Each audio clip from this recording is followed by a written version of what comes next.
Hello and welcome to the SRO Esports GT Series Grand Finale from Suzuka. We had a brilliant 5-round championship earlier this year, and now it's time to put all 3 of our classes on track at the same time. We've got the AM class, which is from the public qualifiers. We've got silver drivers from the series like champion Jesus Cecilia and frontrunners Arthur Camara and Enzo Benito. And we've got pros including Andy Soucek and Roman Monti. Another pro we've got is David Perel, who can help with driver coaching in both the real world and the sim world. Let's take a look.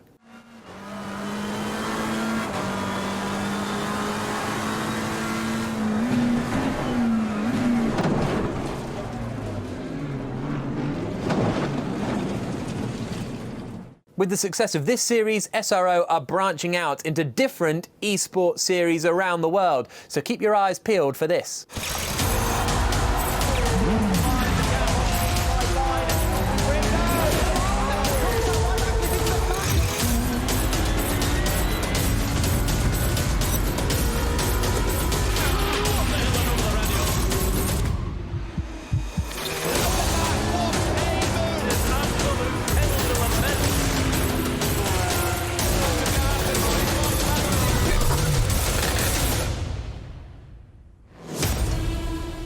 Very excited for the GT Esports Asia Championship to get underway. But in Asia, for this Suzuka race in the grand finale, it is a new format. It's a 2-hour race this time with a mandatory pit stop. Now, you don't have to change your tyres, but you do have to put in some fuel. So that's going to bring in an element of strategy that we maybe didn't see in the earlier rounds of the series. Tyre management, fuel consumption and strategy are going to be incredibly important, as is getting to grips with this Suzuka circuit, one of the greatest racetracks in the world. Let's take a look at it with the track guide. Hey guys, I hope you're doing well. I'm sorry I can't be here tonight after the grand final. I'm racing at Silverstone in F2, so yeah, I'm very happy to be back at real racing, but unfortunately I can't take part in the SRO Esports grand final. I wish everyone all the best and good luck. In the meantime, I will be back this winter with some sim racing when I will have more off time. So you can have a look at my onboard at Suzuka in my Porsche GT3, and hope you enjoy the race. Bye.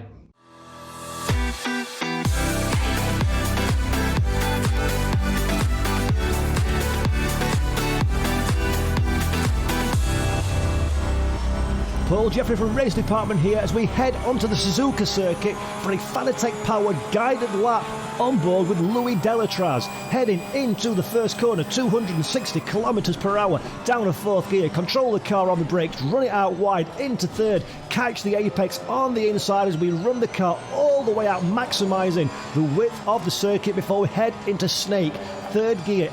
Incredibly important to catch the apex on each section of corner here, lest you'll be running wide and losing barrel loads of time through one of the most complex and technical parts of this wonderful Japanese racetrack.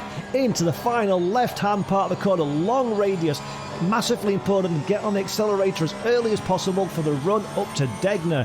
This is an incredibly fast part of the racetrack. Into 4th gear, catch the inside curve, run wide, down a 3rd gear, be careful on the off camber not to run too wide onto the AstroTurf and lose time as we go under the bridge for the figure of 8 configuration that is the Suzuka Grand Prix track. Into the hairpin, down into 1st gear, be careful not to lock a tyre, catch the car up the inside, accelerate hard as you possibly can now for one of the fastest parts of the track. This is a moment for a driver to relax, check his gauges, check his tyre temperatures and prepare himself mentally and physically for the spoon corner, a double apex left-hander. First part of the corner, 3rd gear, nice and tight in, run the car out wide, balance the car on the brake into 2nd gear, occasionally get a little bit of snap oversteer, which we get there, but we managed to keep it under control for the back stretch. The fastest part of the racetrack now, foot planted firmly to the floor as we're coming into the 130R, a flat out, incredibly dangerous old school corner. The Porsche grips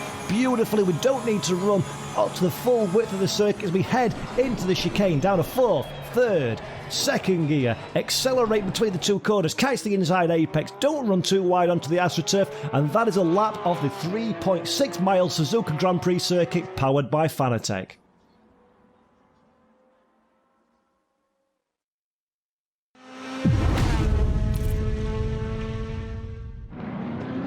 So, So we're about to go racing, aren't we? Is it going to be from the Pro, the Silver or the AMs that we find a winner? Let's put Ben on the spot first. Who's your money on, Ben? I think the McLarens have always been strong. Jesus Cecilia, though, up there in third position in the Aston Martin, looks very good. Of course, BOP, not so much of a thing here. David Tanitza in the Ferrari. I'd fancy a Ferrari, actually. It'd be really nice to see a Ferrari on the top. Right, so as fence sitting went, Constanturance, that was a pretty good example. Right, let's move on. Martin, thoughts on what brand or what driver might win? I don't know. I mean, I have no previous of Suzuka with any of these, so... That has never stopped you from making an opinion before. All right, well, let's go with Statsenko. Actually, Samir Ibrahimi, over the long run of the AM series, over 5 races, he was almost always at the front in his Porsche, and he hasn't qualified quite so strongly here, 20th place, but he does race strongly. So he's the AM champion. Okay, I'll put my AM shirt on him. That'll curse him. Okay, well... I would normally say Jesus Cecilia, bearing in mind that he's the silver champion and he's a double winner, but the 2 wins came in the wet and it's not looking very wet here, so he might not come out on top, but he has qualified well. 3rd fastest, there he is, number 15, Jesus Cecilia. So I'll go for the Aston Martin. It's a fine British brand. We're about to go racing. It's 2 hours. There's a mandatory pit stop. We'll let our pit lane correspondent Ben Constanduras worry about that in due course and pit strategy and explain how all that's going to work, because we are about to go racing. The cars come now down towards the final chicane, work their way through what is known as either the Casio Triangle or the last curve, depending on your point of view. But anyway, as I say, we are set to go racing. Statsenko starts on pole position. Andrea Capoccia will line up alongside him, and they rumble their way now up towards the timing line. David Tonitza lining up 4th with pole position then on the inside of the grid. Jesus Cecilia there in the number 15 Aston Martin. So 2 hours of racing, the SRO Esport GT Series Championship Grand Finale set to get underway. The lights are red. The field turns its way slowly up towards the timing line. They're in the 2x2 Noah's Ark formation. When the lights change, we will be in business. And this 2-hour race is go. The lights go green. The 2 Audis off the front of the grid accelerate away. Now, who is it going to be? Is it going to be Statsenko or Capoccia who schools the inside line? It is Statsenko from pole position. A drama already. Tonitza gets sideways, gets clipped by an Audi. And from 4th on the grid, he's going to come out, if he's lucky, just in the top 10. But drama for David Tonitza right at the first corner. That looked like Tonitza just being a little ambitious on colder tyres. Maybe he hadn't worked enough pressure. I'm not sure there was contact that put him sideways. It is Statsenko that leads in the white, red and black Audi. Capoccia behind him, and the Aston Martin Sicilia in 3rd position. So Audi locking out the front row, but not dominating qualifying quite as much. Tim Yarshell up to 6th. Alex Torato in the Porsche up to 7th place. There'll be lots of changes as the Ferrari driver tries to recover that lost ground in the 95 car. David Tonitza, there he is, coming through the Degler curves. He's got to try and work out where he's going to find pace on these Audis. So up towards the hairpin they come. Tonitza then crawling all over the back of the Audi, as you see. That was the car I think he just clipped, in fact. He got all sideways. It looked as though it was a Tonitza mistake, the back coming round on him. He tried to save it, but the good news is he kept out of the gravel. He's still in the race, and he's still competitive. And, of course, there is a long way to go. This is the longest of the SRO Esport GT Series races that we've had at 2 hours. So the race-leading car then, accelerating up towards the end of lap 1, number 144, Mikhail Statsenko leading from Andrea Capoccia. 2 Audis run 1 and 2. Jesus Cecilia is 3rd then as they work their way up through 130R, heading towards the Casio Triangle in a moment. Audi 1-2, Aston Martin is 3, and Statsenko doing a good job of being able to fend off Capoccia. Remember, it's AM ahead of Silver here, as there, look, Porsche to the outside line, the Rover Racing Porsche of Jan-Marcel Dietrich tries to gain ground coming down towards the chicane. Round the outside, and now let's see what grunt the Porsche has got as the leaders complete that one, and we've got a yellow flag out somewhere. Yeah, yellow flags further back in the field, so it shouldn't disrupt the leaders. 4 of the top 8 from the AM category, so they'll be very happy with that. And the leader, Statsenko. There's David Tonitza, and Dietrich was hanging on to 10th place there from Simononi, but the black Audi is on the inside. I think he's squeezed by the Porsche. He has. So Simonini up into 10th place, and Dietrich in that Rover Racing Porsche has been pushed down to 11th. Florian Haase looking at in the blue Audi, Now that's taken me a little bit to recognise, exactly because that's not the colours he was racing in through the AM season. That's one of the joys for me of watching these esports races, is that they are much more wont to change their liveries from day to day and race to race than in the real world. Because of course it doesn't cost anything. No, that's true. Keep you on your toes as well. I was about to suggest that the leading pro was down in 23rd place, Andy Soucek, but he's dropped even lower down than that, I'm afraid to say. As there, look, we've got 3 now, 4 for the race lead, and a change as well, because Amir Hosseini, who was really quick in the charity event we had at Monza at the end of March, he's just got up into 3rd place in the Mercedes, so it's Am ahead of 3 silvers. But Ben, we know from previous races that Amir Hosseini is always a very competitive driver, even though his results didn't necessarily reflect the speed in the series. Yeah, he's got incredible speed, hasn't he? But it's about kind of consistency for him and keeping out of trouble as well. Remember, he's got that great speed and very good at defending, John Watson said, but sometimes a little bit heavy-handed with his defensive work. So if he can knuckle down and focus and get that Mercedes running well, then with this long event, you don't have to be panicky about passing people straight away. You can think about your strategy. And we've already had a pit visitor in Axel Petit. He is now down in 29th and last position in the Lexus. There was a bit of repair work to do on his car because he'd made contact with David Perel, I think, on lap 1. They were right at the tail of the field. The other person you saw spinning at the chicane was Alberto Garcia, who took a loop there, but he is now continued and he's down in 27th. So just one pit visitor, and of course you are allowed to visit the pits at any point. There is no window that you have to fit into. Okay, so we can expect pit stops to shuffle the order. We're getting a drive-through for the car in 5th place, Martin. Yeah, Tim Jarchel, one of the top Audi drivers in the AM series, and he is the 2nd AM in the field, 5th position. And was that for jumping the start? Did he make a pass before the lights went green? He's tried to. You see there in the replay, you see the Mercedes and the Audi ganging up on the Aston. And you also see the contact that just disposed of Benito. It was a nudge. I was suggesting it might have been a driver error, cold tyres at the start of the race, but no, there was a definite nudge from, I think it might have been Jarchel's Audi number 53, Yeah, hence the drive-through, and again, not the colours he raced in the AM series either, so he and Florian Haase have both gone with this blue livery for this particular race. But even trying to be incognito, you still don't get round the officials, do you? You still get your drive-through. So there he is, 5th. Drive-through will be 7th, of course, in a 2-hour race. He can make amends for that.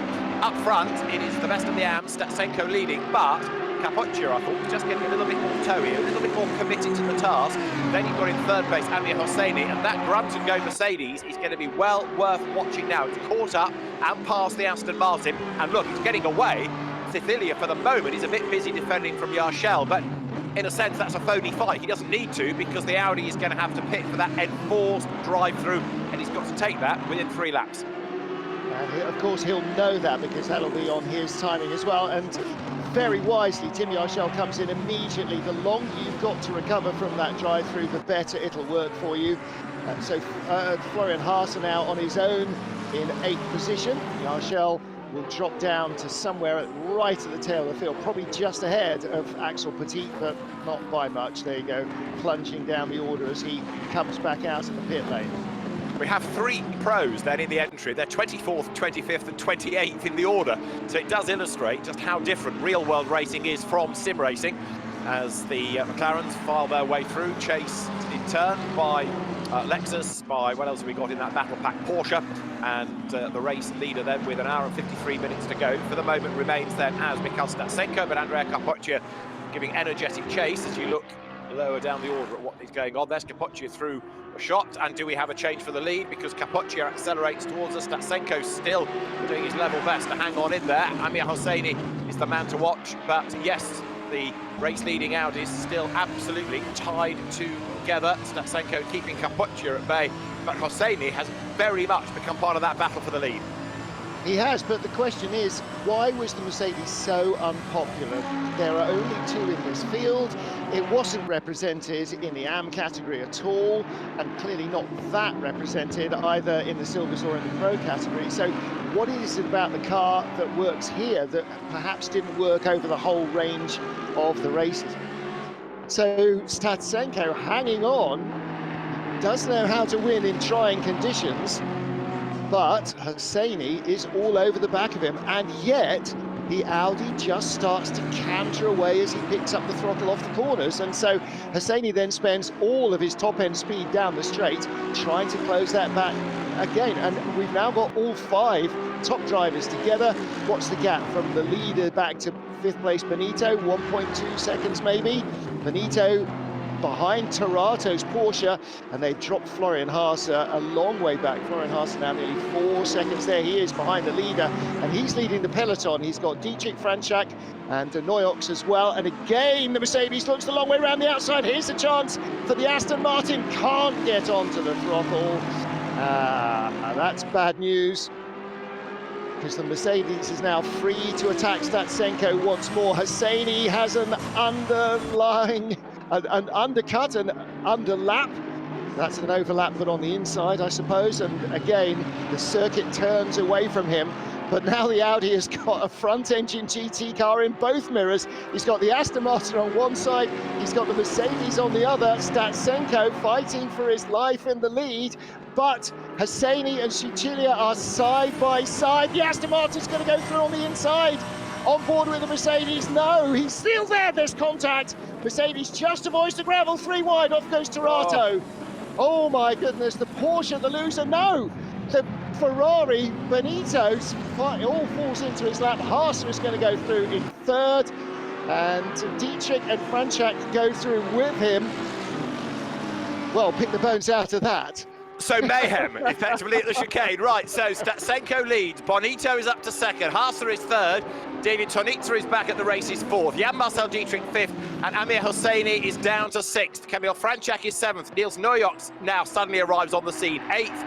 9th is Simonini, 10th is Chris Hurker, down to 11th goes Sicilian. Now, not only have we had a shuffling of the order, but as people were having to brake, people dodging left and right, they've all concertinaed up. So suddenly, it's a very close fight for 2nd and back, and it's a different order.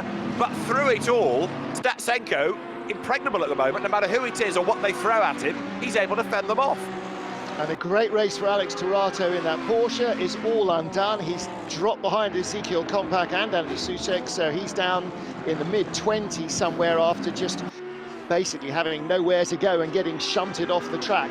I sense there might be a little bit of stewarding looking at some of those replays, because the Porsche was definitely not involved in that until suddenly the accident came and found him. Yeah, Torato's actually gone into the pits and looks to be retiring out the race, if not a very long pit stop. I was actually wrong about Capoccia. He's also retired out the race, bailed straight away, didn't even get back to the pits. Now, the other drivers is Tim Yarshall and Axel Petit, also no longer with us. Oh, right, okay, so Yarshall obviously, after serving that drive-through, has gone, do you know what, this is a long 2 hours, I'm not going to get back, so I'm just going to call it a day and get out of the way. And Axel Petit, once he's been lapped, that's not happening for him either, so that's understandable. The way that car went off just looked like a connection issue almost as much as anything else. But here's the replay. We're on board with the Ferrari, aren't we? That's the Porsche in front. That's Torata, and he's about to see way out wide Hosseini. So Torata goes for a gap. Hosseini comes across. He hits Cecilia. Cecilia hits Torata. It's a pinball effect, isn't it? Bap, bap, bap across the road. Then Hosseini and Cecilia make very solid contact of both spin, and everybody else has to go around them in avoidance. Now, we're back live with Tonitza. He's 4th. That is Florian Haase ahead of him, and they dive down towards turn 1. The Ferrari with a slightly tighter line tries to get up the inside as they go through the first corner, but as yet, Tonitza has not been able to find the gap. So Haase fends him off. Enzo Benito then ahead of the pair in 2nd place, and Statsenko still leads the way. That was about 45 seconds for Jesus Cecilia. Him and Petrenko came out bang on the same amount of time, so there wasn't really much of a difference. I don't think we'll see huge differences in pit stop times across our field. Well, if they stop on the same lap, they've got the same number of minutes to get through. They're going to use very close to the same amount of fuel. You can tell that they have stopped because now the little orange bar beside the car colour number has gone green. So that's a good indication of who has and who hasn't stopped. We've broken up into 2x2s, haven't we? Statsenko Benito, that's the 1-2. Haase and Tonitza, that's the 3-4. Dietrich Neuox, that's the 5-6. Simonini now with Hurker and to break up the pattern, Camera and De Salvo closing in. So that's a sort of 4-car train. Oh, and in fact now they've all closed back up on Taniza's Ferrari as well. He's had a bit of a go somewhere at Haase that we didn't see, I think, because he was right in the back bumper of the Audi, and he's dropped back a couple of spots. So Taniza maybe going to rue that mistake now, because right behind him is the Jan-Marcel Dietrich's Porsche, first of the Rover Racing cars. And behind him is Niels Neujoks in that red, white and black McLaren. Haase has done a really good job of defending as Amir Hosseini there gets up past Ezequiel Perez Compact for 17th place, so that's a silver getting past a pro, both of them in the Mercedes. Amir Hosseini, remember, he's trying to make amends for his stop-go, but then he's got to serve the regulation pit stop anyway, so some of the places he gains, at the time he gains, he's going to lose when he serves the regulation stop. Over the line goes Haase, still third, Taniza fourth, Dietrich is fifth, and Niels Neujoks almost hidden there in the low line. McLaren, but now he dives to the inside line, has a long look on the way to the first corner, but is it going to pay off for him? No, no, no. Gets a face full of the 911. So Niels Neujoks has to slot back in behind. They in turn are just about 3-4 lengths ahead of Giorgio Simonini and then Chris Hooker in 8th place. 9th is on the Camera, and off the road there goes the Porsche. So through goes Niels Neujoks, and that was Jan-Marcel Dietrich getting it all wrong. And Giorgio Simonini in the black Audi has snuck by before he recovered his composure. He won't have recovered his tyre grip yet, though, after that little off-track excursion. But, yeah, Niels Neujoks, turn one is so tempting. It goes on and on and on and on forever, and then suddenly tightens up, and it's very hard to make that pass stick. Down here, Statsenko still holding off Enzo Benito at the hairpin, sweeping away and starting to climb the hill a little, and Benito in the Ferrari is right there. He's trying to get his nose inside, but we've seen this lap after lap, and unfortunately, just as he gets in a position, the right-hander at 12 becomes the left-hander, and into Spoon, he's not. Ooh, do you know what? I thought he was going to have a little lunge there. But we're not done yet, because the pace of the Ferrari is such and the commitment of Benito is such that he's going to try anywhere he possibly can. Now, the next real opportunity is going to be into the chicane, and to tee that up, it rather depends on how good through the 130R the pair of them will be. They both use the curb. Actually, the Audi doesn't give away too much there. Benito is about a length and a half back as they break for the Casio Triangle, and now there's the long, fast run past the pits. Now, historically, we've seen the Audi break away here, and it's happened again only fractionally, but the Ferrari is not quite close enough. That means that it's going to have to be a really brave effort by Benito. Don't break yet, don't break yet, keep going, now turn in, but he's not really brought the gap down sufficiently to think about it through the next sequence either.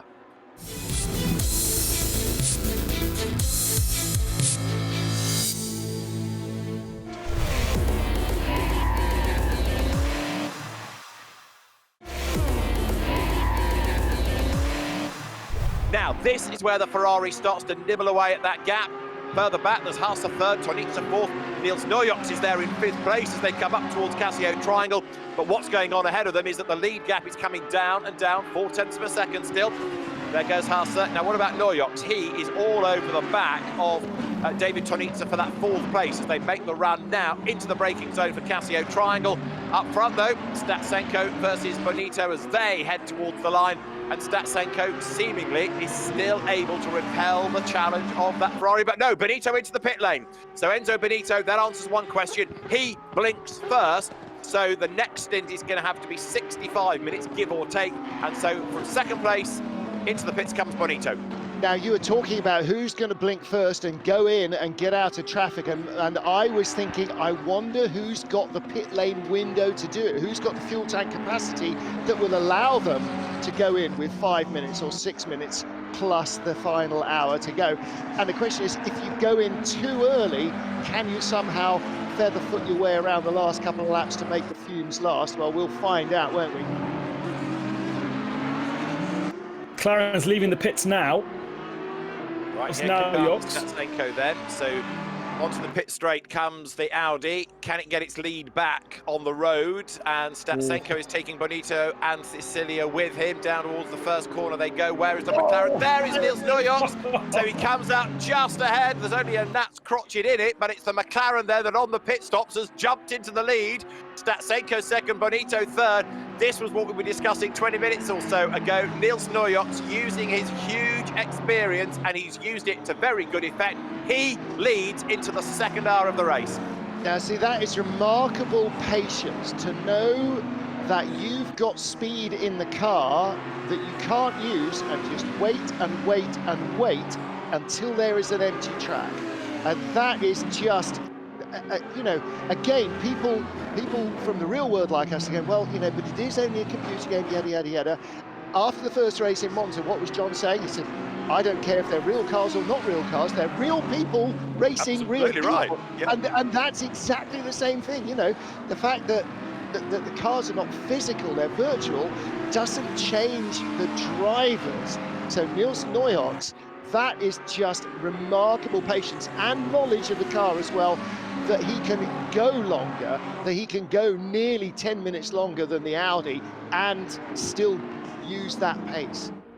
And so this is for 20th place you're looking at, and the BMW is about to come under real attack there. The Ferrari has a look to the inside line, but to no avail. David Perel slots back in behind, but there, look, way out wide goes the BMW. David Perel says, thank you very much. The door is open for him, and he breezes on by up into 20th place. David Perel, the man behind the Coach Dave Academy, racer in his early days, ran out of money, went back to South Africa, built up a business, got back involved in the sport through sim racing. That in turn brought him back into real world racing. It brought him back into European racing, and a very good enthusiast. As drama at the chicane, pitches around Bonito. He made his move against Statsenko.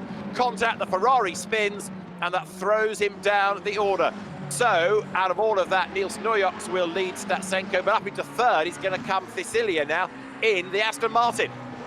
Well, we've been here before, haven't we? But with slightly different position for Niels Neujoks, as he was closing in on that queue early in the race when Statsenko was the race leader. Neujoks was down in 7th, 8th position, has worked his way all the way through and used some very good strategy to take the lead.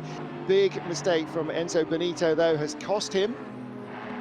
And here's the 95 Ferrari.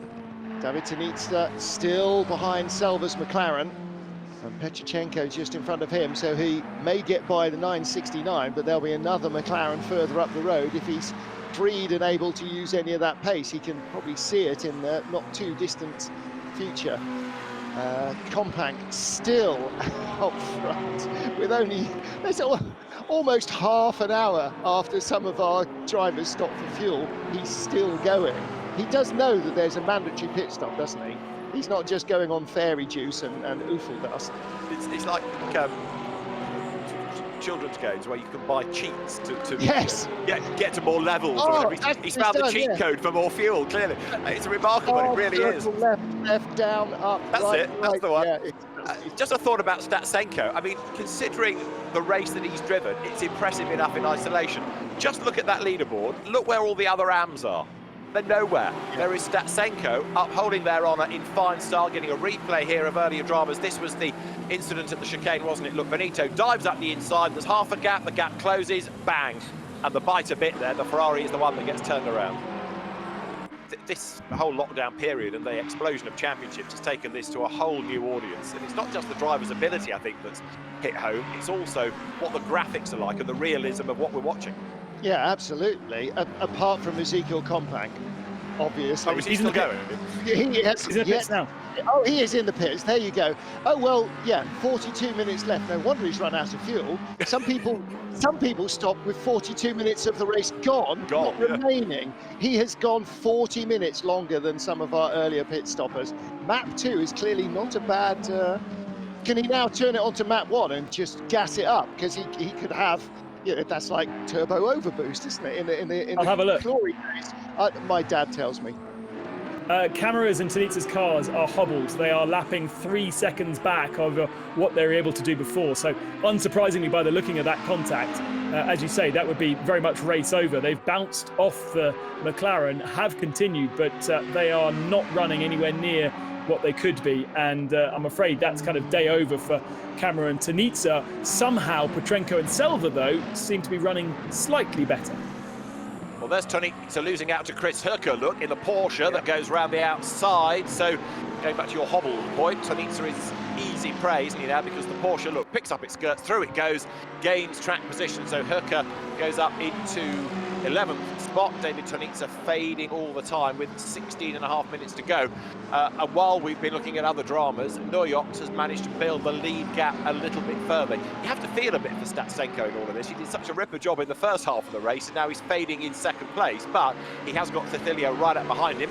Meantime here, gang of cars heading up towards the chicane. Amir Hosseini is at the back of it, which means there's going to be action for sure.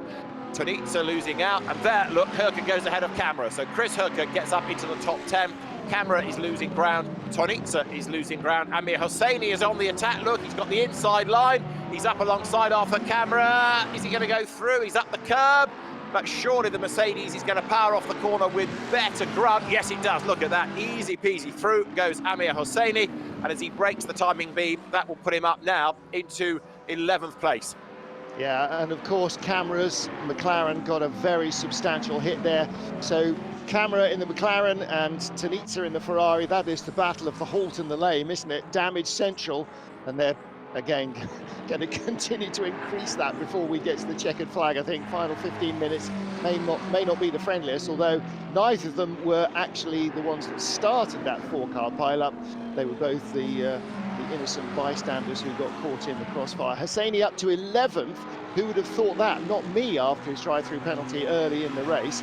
But we only have 21 cars still running.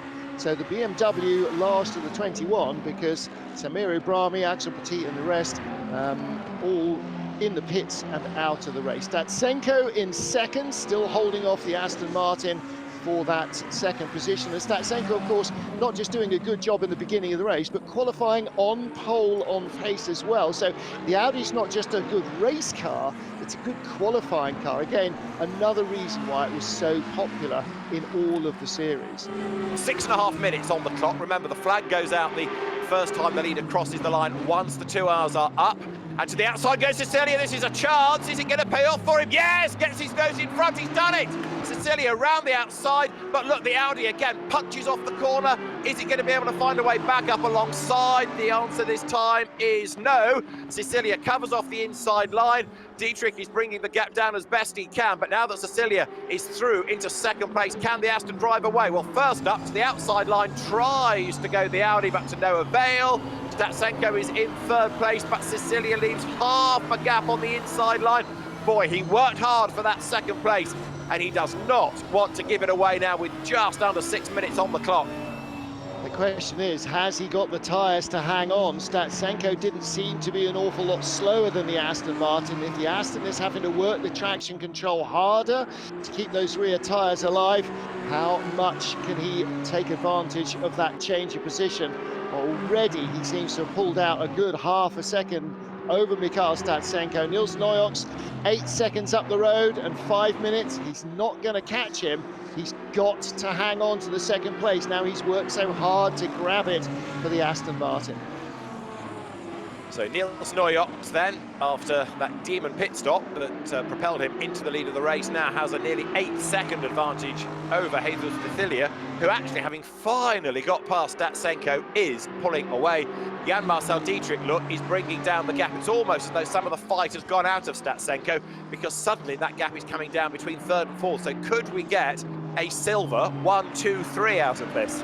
Well, we probably ought to, shouldn't we? Because they were the guys that were chosen as the best representatives of the various different brands. However, is it that Statsenko's Audi is finally starting to run out of grip a little quicker than the Porsche and the Aston Martin did? A little further back, Vromont attacking Petrichenko, metaphorically rather than literally, hopefully, at the moment. Petrichenko's probably had quite enough assaults, although his car actually, despite the fact that he was basically the cue ball in the whole four-car pile-up, seems to have survived relatively well. However, the Lexus is closing in and seems to have enough pace. Whether he's got room or time to get by, 4 minutes on the clock, is another point in time. So out the 130-yard, into the Casio triangle. Here comes Alexander Vrommel, who's had a really good, solid race. As Martin said, if you don't hit things, it is going to help your chances, but he's kept out of trouble. He may not have had the ultimate pace, but there he is. He's chipped his way up the order, and Alexander Vrommel then powering his way up towards the line. He was only 20th in the Silver Series Championship, but he had occasional good days. But it's good that he's been in this race, and like the majority, fighting to the very end, trying to get as good a result as he can. Petrichenko is another driver that's managed to repel most challenges. I know he got involved in that incident a few laps back, but he's still there in the race. He's still running in 7th place. Yes, he's dropped a lot of time to the leading 6 cars, but he's also keeping Vrommel at bay, doing a good job of that. You've got to say being shunted from behind is not getting involved in an accident. That's somebody involving you in an accident. So Petrichenko just hasn't had the pace of the front runners, has he? It's not been a top 6 car, but you're right. I mean, he's doing it. He's clinging on again, like Statsenko, by his fingernails, and doing a pretty good job at it as well. Vrommel is close, but I think this is going to be no cigar for the Lexus driver. However, he's the only Lexus at the moment that is going to take the checkered flag, and to do so in the top 10, that's a pretty good afternoon at the office. 3rd and 4th, Statsenko to Dietrich. The gap is much reduced, 11/10ths of a second now. So with 2.5 minutes, give or take, on the clock, it could well be that Dietrich is able to have one roll of the dice. Look, another 10th pull back here. So can we get the Porsche into the top 3? Who is Ufuk Barber in the BMW offended in the final 3 minutes of the race that he's got a drive-through penalty? I didn't see what happened to that Turkish blue car, but unfortunately he's had a drive-through. But Camara has had, and I think he stopped in the pits earlier, Camara, and so he is running very badly damaged further back. Here is our race leader, lest we forget, Nils Neujoks out front.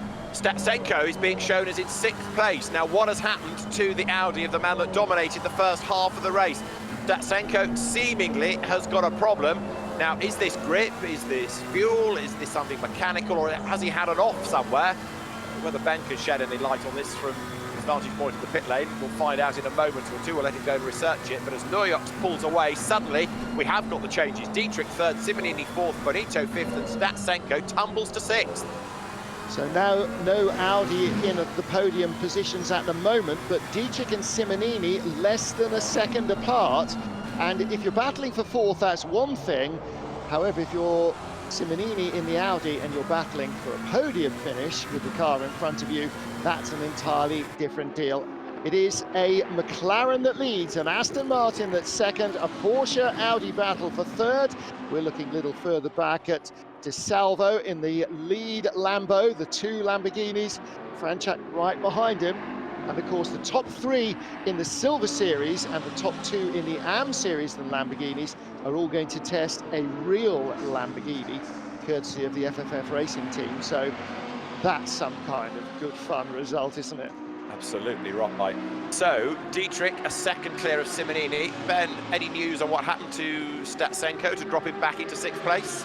I found him facing the wrong direction on the exit of 130 yards. So right. I think he spun there's nobody around him. He spun on his own accord, just lost the rear end, and, you know, the tyres have gone, and perhaps he should have had one more click on his TC. Oh, it was really late, actually. He was accelerating out the corner, and the car just spat him around. Yeah, that sounds like he's completely run out of tyres and luck. Started on pole position, led more than half the race, was in a podium spot. Mikhail Statsenko, the Russian Audi driver, in 6th position in the final seconds of the race. The clock is at 0. 2 hours have come and gone, and when Nils Neujoks next gets to the line, he will be bringing the race to its conclusion. The checkered flag will be out and ready for him. Sicilia and Dietrich Simonini, that will be the battle for 3rd position, and it's still alive. We've got a car in trouble there. Look, one of the McLarens pulling to one side. We understand that Nils Neujoks' pit stop is under investigation. It will be investigated after the race. Alberto Garcia has just picked up a drive-through penalty, so this battle pack is about to start its last lap. Bentley into the pits, that is Garcia to serve the drive-through, but Nils Neujoks then, there he is, he's on his last lap of the race. As I say, there's that pit stop that's going to be investigated after the race. In fact, we're hearing now that there will be no further action on the pit stop, so the checkered flag awaits Nils Neujoks. Okay. He is clear and free. 7:15 local time in the Suzuka circuit, and in the gathering gloom, he will head towards the checkered flag. Penalty for Garcia on the final lap as well to be served, the drive-through. So a few penalties in the final seconds. Well, we saw Garcia go in to serve that, so he gets that out of the way. So that means then that Niels Neujoks is going to come through for his only win of the season, and it's going to be in the grand finale. He will make history by winning the first SRO GT Esports 2-hour race. It has been a mighty effort, a very good pit stop. He's got traffic to dodge around. Look, the McLarens together. That is Arthur Camera, his teammate, who lines up for the photo finish in true endurance style. Niels Neujoks wins the grand finale of the SRO GT Esports Series from Jesus Cecilia in second place, Jan Marcel Dietrich in third. And those 2 hours have absolutely flown by. Yes, now Jan Marcel Dietrich crosses the line, 8/10 ahead of Giorgio Simonini in third and fourth position. Enzo Benito fifth, waiting for Statsenko. Oh, yes, well, that's not quite the photo opportunity that the McLaren team would hope for. Statsenko comes across the line in sixth position. Guys, don't do donuts in the first corner. Well done to the stewards for sorting out the little question mark. It was all to do with Niels Neujoks and the speed of his pit stop, but he used manual selections, manual start of the pit stop and the manual finish of it. So he all round used his knowledge, his experience to get the most of that. There is the Lexus coming across the line in ninth place. Alexandre Vromont ahead of Eamon Murphy in his Lazarus Racing Porsche, finishing in 10th, and everybody having a little hug and a cuddle down in the first corner gravel trap. Niels Neujoks wins by 6.1 seconds over Jesus Cecilia. Great work from the Porsche of Dietrich in third position, Simonini fourth, and then Enzo Benito in fifth position for Ferrari. Again, you just wanted more from those Ferraris and then just never quite got there. Statsenko, the best of the AMs, and really the only one that figured against that flood of silver drivers. And as Martin said, a great alternative strategy from Compact to go very, very long on stint one, and then in stint two, a short stint where he could push hard, and in the end had a decent advantage over Andy Susek and David Perel. And great to have those pro drivers with us. Really, really awesome to have that representation, knowing that they would not necessarily be at the very, very sharp end of the field. What a way to end the SRO GT Esports Series. A fantastic 2-hour race around Suzuka. And we'll be back at Suzuka at the end of August for the first round of the GT Esports Asia competition. And if it's anything like the European action, it's going to be really worth tuning in for. So thank you very much for joining us in this SRO Esport GT series. Thanks to Fanatec, to Assetto Corsa Competizione and Kunos Simulazione, AK, and of course for you for joining us. We'll see you very soon.